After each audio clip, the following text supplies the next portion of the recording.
শেখ হাসিনাকে আশ্রয় দেয়া নিয়ে প্রশ্ন উঠছে ভারতে। জানাবো ভারতের ষড়যন্ত্র থেমে নেই, কোন পথে এগোচ্ছে দেশ।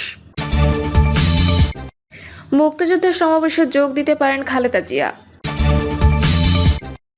এবং সর্বশেষ জানাবো খুলনা রেল স্টেশনের স্ক্রিনে ভেসে উঠল ছাত্রলীগ ভয়ঙ্কর রূপে ফিরবে। শুনছিলেন সংবাদ শিরোনাম, এবারে বিস্তারিত। শেখ হাসিনাকে আশ্রয় দেয়া নিয়ে প্রশ্ন উঠছে ভারতে।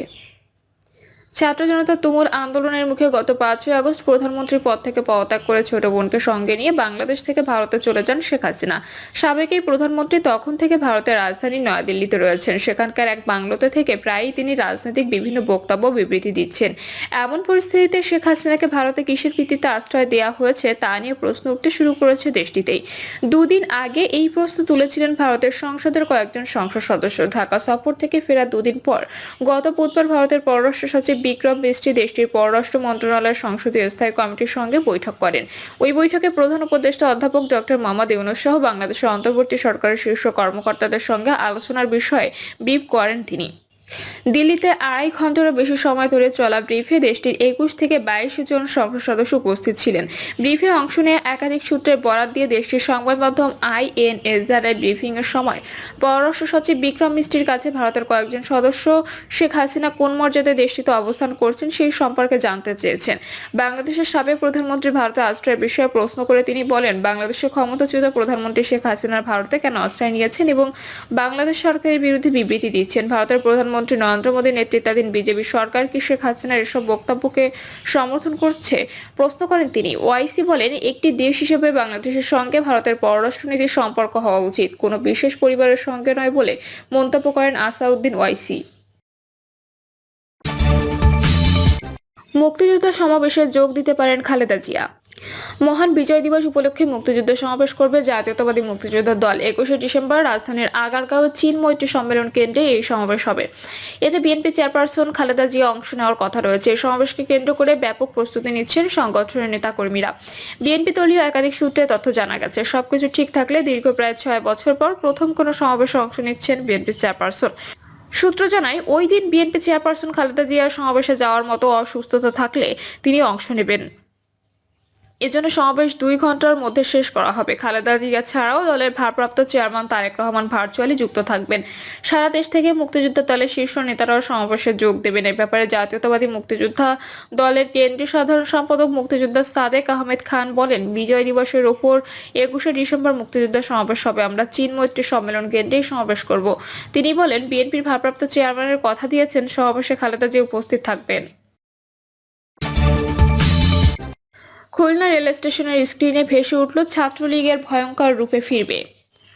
খুলনা রেল স্টেশনের ডিজিটাল বিলবোর্ডে স্টেশনের মূল ফটকে ছাত্রলীগ আবার ভয়ঙ্কর রূপে ফিরবে, জয় বাংলা জয় বঙ্গবন্ধু, শেখ হাসিনা আবার আসবে, এমন একটি লেখা প্রকাশ করা হয়। উপস্থিত ছাত্র জনতা জানান, খুলনা রেল স্টেশনের ডিজিটাল বিলবোর্ডের স্ক্রোলিং এ ছাত্রলীগ আবার ভয়ঙ্কর রূপে ফিরবে, জয় বাংলা জয় বঙ্গবন্ধু, শেখ হাসিনা আবার আসবে, এমন একটি লেখা প্রকাশের ভিডিও ছড়িয়ে পড়ে। এটি দেখার পরে স্থানীয় ছাত্র জনতা খুলনা রেল স্টেশনে অবস্থান নেয়। উত্তেজনা ছড়িয়ে পড়লে খুলনা মহানগর বিএনপি নেতাকর্মী ও বৈষম্য বিরোধী ছাত্র আন্দোলনের নেতাকর্মীরা এসব পরিস্থিতি সামাল দেয়। এ ঘটনায় ডিজিটাল বোর্ড অপারেটর ঠিকাদারি প্রতিষ্ঠানের কর্মী আশলা হোসেন সেন্টুকে পুলিশে দেয় বিক্ষুব্ধরা। ভারতের ষড়যন্ত্র থেমে নেই, কোন পথে এগোচ্ছে দেশ। শেখ হাসিনা পচে গেছেন অতিকথনে। শেখ হাসিনা পালায় না, দমভক্তি করেই তিনি পালিয়ে গেছেন দাদাদের দেশে।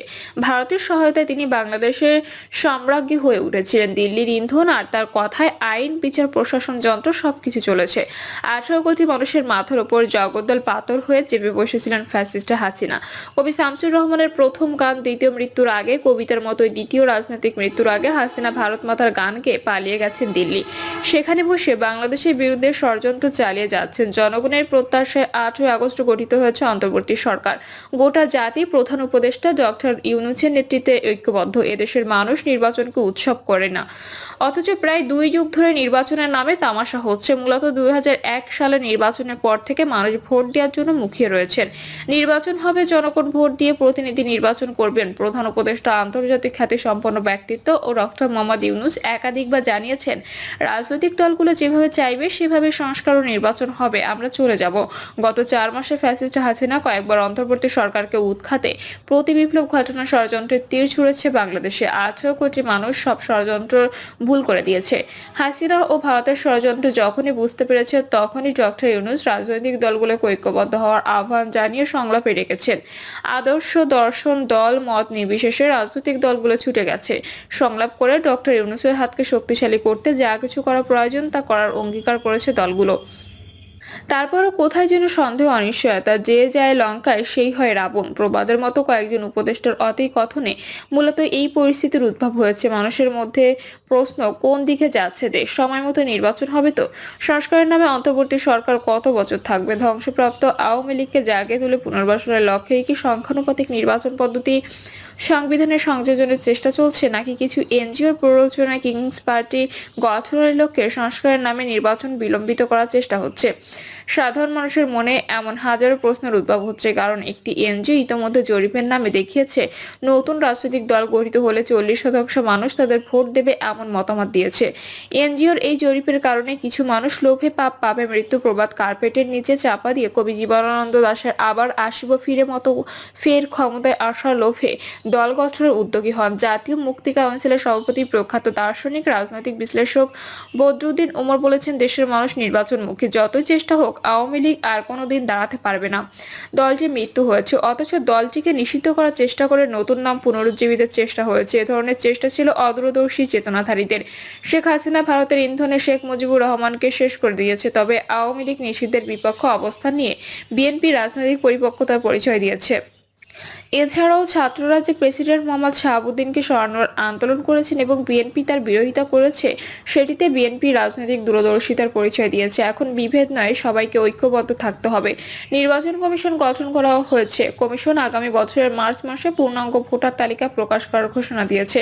প্রধান উপদেষ্টা জানিয়েছেন, দেশে নির্বাচনের ট্রেন লাইনে চলেছে, এই ট্রেন আর থামবে না। তারপরও কিছু উপদেষ্টার কথা নির্বাচনের সময়সীমা নিয়ে সন্দেহ। ঢাকা সফরে এসে 11 ডিসেম্বর ব্রিটিশ গ্লোবাল পার্টনার্স গভর্নেন্সের প্রতিনিধি দল সচিবালয়ে যান। সেখানে তথ্য সম্প্রচার উপদেষ্টা মোহাম্মদ নাহিদ ইসলাম বলেছেন, রাজনৈতিক দলগুলো চাচ্ছে তাদের অধীনে সংস্কার হোক, তাই তারা বর্তমান অন্তর্বর্তী সরকারকে ব্যর্থ প্রমাণ করার চেষ্টা করেছে। তারা সংস্কারের পরিবর্তনে নির্বাচনকে বেশি প্রাধান্য দিচ্ছে। এ নিয়ে তীব্র প্রতিক্রিয়া ব্যক্ত করেন বিএনপি মহাসচিব মির্জা ফখরুল ইসলাম আলমগীর। এর আগে গত 4 মাসে কয়েকবার বিএনপির ভারপ্রাপ্ত চেয়ারম্যান তারেক রহমান বলেছেন, অন্তর্বর্তী সরকারকে কোনোভাবে ব্যর্থ হতে দেওয়া যাবে না। অন্তর্বর্তী সরকারকে সফল করতেই হবে। অন্যান্য রাজনৈতিক দল অন্তর্বর্তী সরকারকে সফল করতে ঐক্যবদ্ধভাবে কাজ করার ঘোষণা দেয়। প্রধান উপদেষ্টা ডক্টর মোহাম্মদ ইউনূস গত 4 মাসে 3 দফায় রাজনৈতিক দলগুলোর সাথে সংলাপ করেছেন। যখনই ডাক দিয়েছেন, প্রতিবারই রাজনৈতিক দলের নেতারা প্রধান উপদেষ্টার সংলাপে অংশ নিতে ছুটে আসেন। হাসিনা ও ভারতের ষড়যন্ত্র ঠেকাতে ভারতীয় পণ্য বর্জনের ক্যাম্পেইন করছেন। বাংলাদেশ নিয়ে ভারতের অপপ্রচার ঠেকাতে সাইবার যুদ্ধ করেছেন। কিন্তু তারপরও রাজনৈতিক দলগুলোকে নিয়ে একজন উপদেষ্টার সন্দেহ কেন? গত বৃহস্পতিবার লন্ডন থেকে ফিরে বিএনপি মহাসচিব মির্জা ফখরুল ইসলাম আলমগীর অন্তর্বর্তী সরকারকে উদ্দেশ্য করে বলেন, ন্যূনতম সংস্কার করে নির্বাচন দেন। দেশের অস্থিরতা নিরসন একমাত্র নির্বাচিত সরকারই করতে পারে। তথ্য উপদেষ্টার বক্তব্যের সুর ধরে বক্তব্য দিয়েছেন পরিবেশ উপদেষ্টা সৈয়দা রিজওয়ানা হাসান। তিনি 13 ডিসেম্বর বলেছেন, যদি রাজনীতিবিদরাই সংস্কার করেন তাহলে গত 53 বছর তারা কি করেছেন? রাজনীতিবিদরা যদি সংস্কার করতে পারেন তাহলে আমাদের দায়িত্ব নিতে হতো না। প্রয়োজনীয় সংস্কার শেষে প্রধান উপদেষ্টা নির্বাচনের রোডম্যাপ ঘোষণা করবেন। খোঁজ নিয়ে জানা যায়, উপদেষ্টার এমন বক্তব্যের নেপথ্যে king's party. Fakhruddin Moeen U Ahmed 2007 সালে ক্ষমতা গ্রহণের পর যেমন ডক্টর ফেরদৌস আহমেদ কোরেশিকে নিয়ে প্রগতিশীল গণতান্ত্রিক দল নামের কিংস পার্টি গঠন করেছিলেন, অন্তর্বর্তী সরকার ক্ষমতা গ্রহণের পর সরকারের উপদেষ্টা পদে থাকা ছাত্র সমন্বয়ক ও এনজিও কর্মীরা নতুন রাজনৈতিক দল গঠনের চেষ্টা করেছেন। এনজিও জরিপ অনুযায়ী দেশের মানুষ নতুন দলকে ভোট দেওয়ার জন্য মুখিয়ে রয়েছেন, কিন্তু রাজনৈতিক বিশ্লেষকদের অনেকেই আশঙ্কার ভারতের চাণক্য নীতির ফাঁদে এনজিওগুলো পড়ছে কিনা। এর আগে সেপ্টেম্বর মাসে ছাত্র জনতার অভ্যুত্থানের আকাঙ্ক্ষা ধারণ করে জনগণকে ঐক্যবদ্ধ করে রাষ্ট্রের সংস্কার ও পুনর্গঠনের লক্ষ্য দিয়ে গঠিত হয়েছে জাতীয় নাগরিক কমিটি। 8 দফা দাবিতে নাসির উদ্দিন পাটোয়ারিকে আহ্বায়ক ও আক্তার হোসেনকে সদস্য সচিব করে কমিটি আত্মপ্রকাশ করেছে।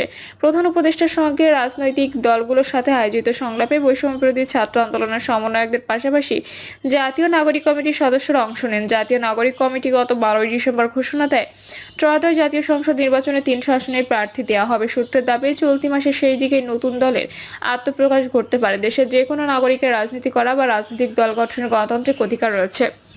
5ই আগস্ট ছাত্র জনতার অভ্যুত্থানের পর পাল্টে গেছে দেশের রাজনৈতিক দৃশ্যপট, কিন্তু সন্দেহের দৃষ্টি অন্য জায়গায়। অনেকেই বলছেন কিংস পার্টি গঠন কিংবা আওয়ামী লীগকে ফিরিয়ে আনা এবং জামায়াতকে সাংগঠনিকভাবে শক্তিশালী করতে সংস্কারের নামে নির্বাচনের সময় ক্ষেপণের চেষ্টা চলছে। কিন্তু একাধিক রাজনৈতিক বিশ্লেষক বলছেন নির্বাচন যতই বিলম্ব হবে ততই ভারতের ষড়যন্ত্র বাড়তে থাকবে। ফ্যাসিস্ট হাসিনা বিদেশে পাচার করা টাকা খরচ করে অন্তর্বর্তী সরকারের বিরুদ্ধে বিশ্ব জনমত গড়ে তোলার চেষ্টা করবেন। কিন্তু নির্বাচনের মাধ্যমে রাজনৈতিক দল ক্ষমতা গ্রহণ করলে ভারতের চাণক্য নীতি মাঠে মারা যাবে, হাসিনার ষড়যন্ত্র ধুলোয় লুটোপুটি খাবে। এই প্রসঙ্গে রাজনৈতিক বিশ্লেষক জাহিদুর রহমান বলেছেন, বর্তমান অবস্থা দেখে মনে হচ্ছে বিএনপির সঙ্গে বৈষম্য বিরোধী ছাত্র আন্দোলনের সমন্বয়কদের দূরত্ব বাড়ছে। ডক্টর ইউনূস বলেছেন, রাজনৈতিক দলগুলো সংস্কার চাইলেও হবে, যদি মনে করে সংস্কারের প্রয়োজন নেই তখন নির্বাচন দিয়ে চলে যাবে। অথচ উপদেষ্টাদের কেউ কেউ রাজনৈতিক দলগুলোর সংস্কার অন্তর্বর্তী সরকারকে সফল হতে দেবে না বলে বক্তব্য দিচ্ছেন। বিএনপি মহাসচিব তার তীব্র প্রতিবাদ করছেন। শুধু তাই নয়, কিংস পার্টি গঠনের প্রক্রিয়া শুরু হওয়া যথাসময় নির্বাচন নিয়ে অন্তর্বর্তী সরকারের প্রতি বিএনপির সন্দেহ সৃষ্টি হচ্ছে। রাজনৈতিক বিশ্লেষক ডক্টর সলিমুল্লাহ খান বলেন, নির্বাচনের কথা উঠলেই অন্তর্বর্তী সরকারের কিছু উপদেষ্টা খেপে যান কেন? আওয়ামী লীগ আর দাঁড়াতে পারবে না। যদি দাঁড়ায় তাহলে আমাদের সব রাজনৈতিক পড়াশোনা বৃথা যাবে। আওয়ামী লীগ হবে মুসলিম লীগের মতোই। ছাত্র জনতা 5ই আগস্ট যে সাফল্য দেখিয়েছে তা ধরে রাখতে ঐক্যবদ্ধ থাকতে হবে। প্রিয় দর্শক, এই ছিল এখনকার সর্বশেষ সংবাদ। আপডেট সব সংবাদ পেতে চ্যানেলটি সাবস্ক্রাইব করে বেল আইকনটি ক্লিক করে রাখুন।